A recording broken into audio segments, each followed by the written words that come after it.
fanatique de l'automobile qui n'a pas rêvé un jour de retrouver, sous l'arbre de Noël, un trousseau de clés portant l'emblème d'un petit cheval cabré.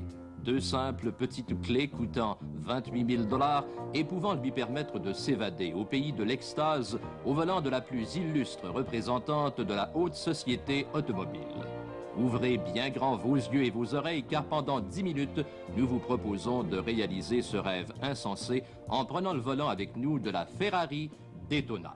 Ce n'est pas tous les jours Noël et les mordus de l'automobile ont bien droit à ce petit cadeau. En cette époque de voitures politiquement engagées et totalement dépourvues d'attrait physiologique, Ferrari sait encore nous donner ces joies terribles qui nous font mieux accepter un monde motorisé de plus en plus terne. La Daytona est l'une des dernières créations d'Enzo Ferrari, le grand patron d'une petite usine italienne dont le nom est aussi respecté dans le monde de la course automobile que dans celui des voitures grand tourisme. Cette Ferrari n'a rien de prétentieux. Elle se contente d'être belle, efficace et envoûtante. C'est un coupé sport 2 places possédant un tableau de bord qui fait honneur à une mécanique de premier choix. Voiture virile et masculine, elle exige une grande concentration et un bon effort physique de son conducteur.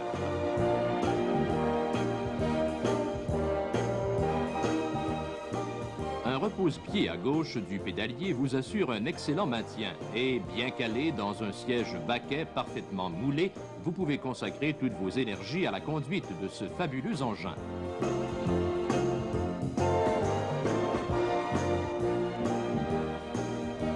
À 7500 tours minute, le moteur V12 de cette Bella Macchina est une véritable musique.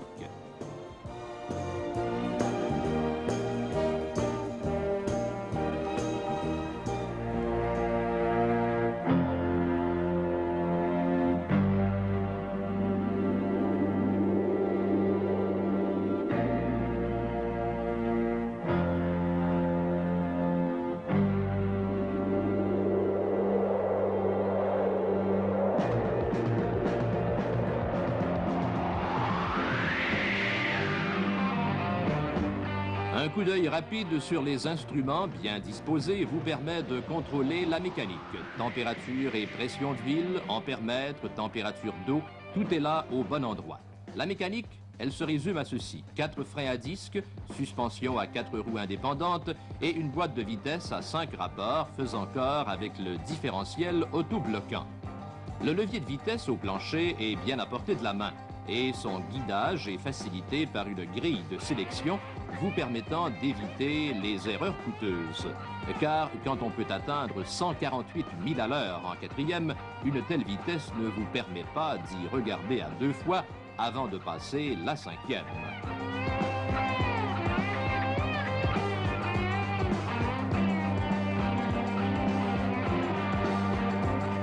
Malgré tout, la Ferrari Daytona n'est pas une voiture conçue uniquement en fonction des performances.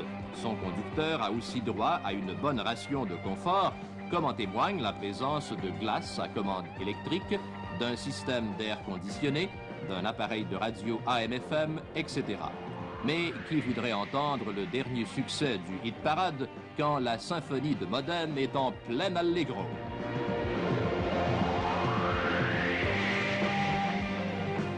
Après les performances et le confort, la voiture offre même certaines solutions fort pratiques et très ingénieuses. C'est ainsi qu'advenant une panne des glaces électriques, il suffit d'enlever une petite pastille dans la portière pour avoir accès au mécanisme manuel des glaces. Une petite manivelle vous permet d'ouvrir ou de fermer les glaces à volonté.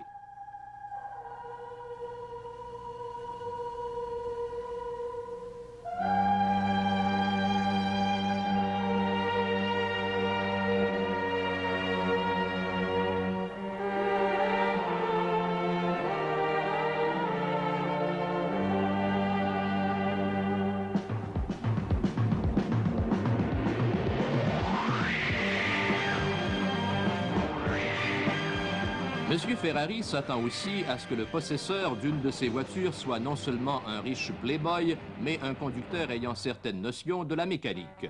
Il lui offre donc une trousse d'outils particulièrement complète qui ferait certainement la joie des bricoleurs. Comme il n'y a pas de concessionnaire Ferrari dans tous les petits villages de la Gaspésie, on peut tout de même se dépanner soi-même de temps à autre. Il ne manque vraiment que le savon et la serviette. Il ne faut pas croire pour tout ça que la mécanique Ferrari est fragile. Elle a traversé avec succès les 24 heures du Mans assez souvent pour garantir sa robustesse. Sous le capot avant, on trouve la pièce de résistance de cette Daytona, c'est-à-dire son moteur 12 cylindres en V de 4390 cc, doté de 4 arbres à cam en tête et de 6 carburateurs double corps Weber. Il n'en faut pas plus pour vous permettre de compter sur la présence de 405 chevaux à 7500 tours minute. Même si la carrosserie en acier pèse pas moins de 3600 livres, les performances n'en demeurent pas moins électrisantes, comme on le verra dans un instant.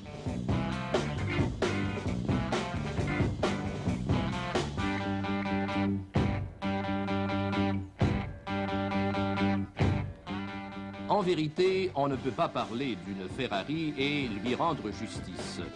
On l'écoute, on l'admire, on la laisse s'exprimer et on la respecte. Place à la reine, hommage à cette maîtresse des plaisirs défendus. Voici pour vous le récital V12.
Même si l'embrayage a tendance à patiner lors de départs brusques, cette Ferrari atteint 60 000 à l'heure en 5 secondes sans que l'on ait même besoin de sélectionner le deuxième rapport. Au bout de la deuxième, on est déjà en état d'infraction à 88 000 à l'heure, tandis que la troisième vous propulse à 116 000 à l'heure.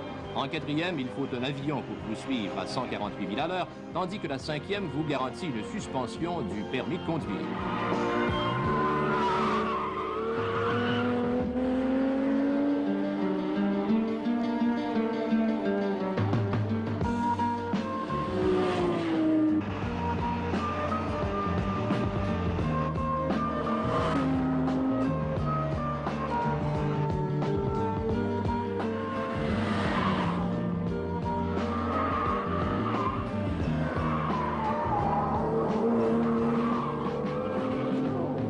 La suspension de cette Ferrari est très ferme et n'apprécie pas tellement les nombreuses bosses du circuit Mont-Tremblant.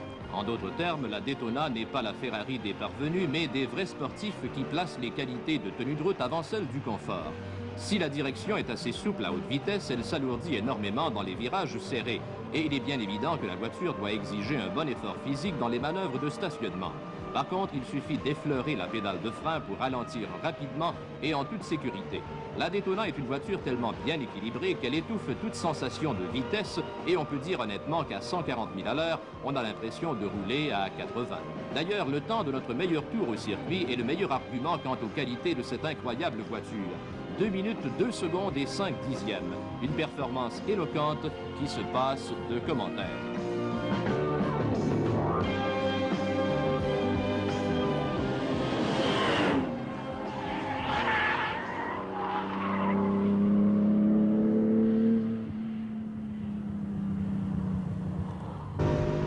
Enfin, les ferraristes peuvent aussi dormir tranquilles. La Daytona est vraiment la voiture de route la plus rapide au monde puisqu'elle réussit à mettre votre bravoure à l'épreuve jusqu'à 174 000 à l'heure, soit exactement 1 000 à l'heure de plus que la Lamborghini Miura que nous avions essayée l'an dernier.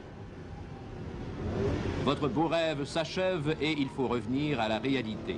Une réalité qui nous incite à vous rappeler de conduire prudemment en cette période des fêtes, de façon à ce que nos vœux de joyeux Noël aient leur pleine signification.